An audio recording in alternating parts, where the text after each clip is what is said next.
ওই সময়তে জিবরিল আমিন বলতে লাগলেন, ইয়া রাসূলুল্লাহ, ইয়া হাবিবাল্লাহ, নবী গো, আমি নূহ আলাইহিস সালামের উম্মতকে জাহান্নামের মধ্যে দেখলাম, আমি ঈসা আলাইহিস সালামের উম্মতকে জাহান্নামের মধ্যে দেখলাম, আমি ইব্রাহিম আলাইহিস সালামের উম্মতকে জাহান্নামের মধ্যে দেখলাম। যেমনি জিবরিল আমিন এই কথাবার্তা বলতেছিল, হঠাৎ করে জিবরিল আমিন চুপ হয়ে গেল।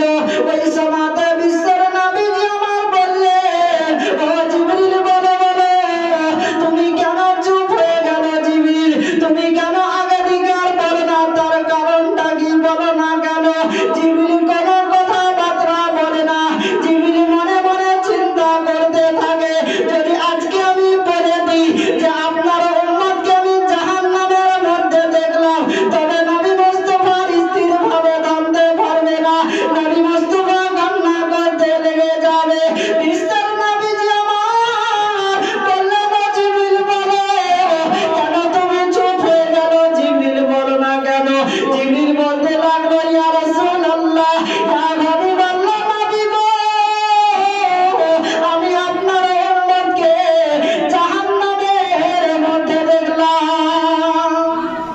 ওই সমাজে বিশ্বের নবীজির দুই চোখ দিয়ে পানি পড়তে লেগে গেল। নবী মুস্তাফা আমার কান্না করতে লেগে গেল। নবী মুস্তাফা আমার কান্না করতে করতে আমার জঙ্গলের দিকে চলতে আরম্ভ করে দিল। জঙ্গলের মধ্যে যাওয়ার পরে নবী আমার সিজদায় পড়ে পড়ে কান্না করতেছিলেন। নবী আমার ইয়া হাবিব উম্মতি বলে কান্না করতেছিলেন। এদিকে মদিনার লোকেরা নবী মুস্তাফাকে খুঁজতে আরম্ভ করে দিল। অনেক সাহাবাগণ খুঁজতে আরম্ভ করে দিল।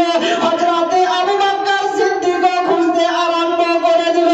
হযরতে উমর ফারুক খুঁজতে আরম্ভ করে দিল।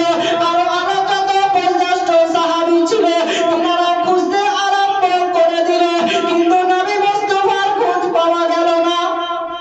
সমস্ত মদিনার লোকেরা নবী মুস্তাফাকে খুঁজতে আরম্ভ করে দিল। মদিনার গলিতে গলিতে প্রত্যেকের বাড়িতে বাড়িতে খুঁজতে আরম্ভ করে দিল, কিন্তু নবী মুস্তাফাকে কোথাও খুঁজে পেল না। ওই সমাধি সাহাবীরা আপন জঙ্গলের দিকে চলতে আরম্ভ করে দিল। আর জঙ্গলের দিকে যেতে যেতে যেতে একজন রাখালের সঙ্গে দেখা হয়ে গেল। আর তাকে বলতে লাগলো, বলো বলো, এদিকে কি মুহাম্মদ মুস্তাফাকে দেখেছো? তোমরা কি আমাদের নবীকে দেখেছো? ওই সময়তে ওই রাখালটি বলতে লাগলো, আমি কোন মুহাম্মদকে চিনি না, আমি কোন নবীকে চিনি না, আমি কোন সাহাবীকে চিনি না।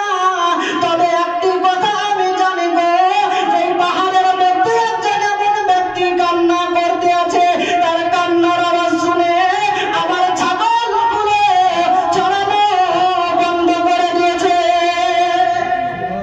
তবে আমি তোমাদের নবীকে চিনি না, কিন্তু হ্যাঁ আমি এটা জানি যে পাহাড়ের উপরে একজন এমন ব্যক্তি কান্না করতে আছে, তার কান্নার আওয়াজ শুনে আমার ছাগলগুলো তার চড়ানো বন্ধ করে দিয়েছে। জোরে বলুন সুবহানাল্লাহ।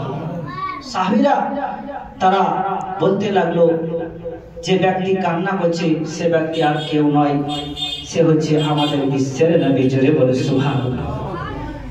ওই সমাজে সাহাবীরা টুক টুক করে চলতে আরম্ভ করে দিলেন। আর নবী মুস্তাফার নিকটে যাওয়ার পরে দেখছেন যে বিশ্বের নবীজি আমার সিজদায় পড়ে পড়ে কান্না করতেছিলেন। নবী আমার ইয়া হাবিব নবী বলে কান্না করতেছিলেন। সাহাবীরা বলতে লাগলো, ইয়া রাসূলুল্লাহ, ইয়া হাবিবাল্লাহ, নবী গো, আপনি একবার মাথা না তুলুন না কেন? ইয়া রাসূলুল্লাহ, আপনার মস্তকটা একবার উঠান না কেন? তবু নবী আমার কোনো জবাব দিলেন না।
বলে আব্বা তুমি যদি মাথা না তোলো তবে আমি কিয়ামত আসার পূর্বে আমি কিয়ামত ডেকে দিব। জোরে বলুন সুবহানাল্লাহ।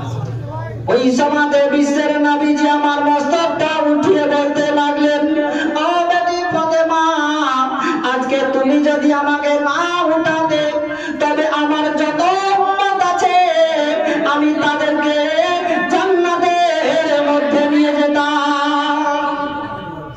বলে বেটি ফাতেমা, আজকে তুমি যদি আমাকে না উঠাতে তবে আমার সমস্ত উম্মতকে জান্নাতের মধ্যে নিয়ে যেতাম। জোরে বলুন সুবহানাল্লাহ। তাহলে নবী মুস্তাফা আমার কেমন ছিলেন যে আমাদের উম্মতের জন্য ইয়া হাবলি উম্মতি বলে কান্না করতেছিলেন। আজও নবী মুস্তাফা আমার মদিনার মধ্যে কান্না করতে আছেন। জোরে বলুন সুবহানাল্লাহ। আর আজ আমরা সেই নবীকে চিনতে পারলাম না, জঙ্গলের বাঘেরাও নবী মুস্তাফাকে চিনেছে। জোরে বলুন সুবহানাল্লাহ। যে একদিন নবী মুস্তাফা আমার পাহাড়ের উপরে কালমার দাওয়া দিতেছিলেন। জোরে বলুন সুবহানাল্লাহ। একটি জঙ্গলের বাঘ নবী মুস্তাফার সম্মুখে এসে বসে থাবা মেরে বসে কান্না করতেছিলেন। জোরে বলুন সুবহানাল্লাহ।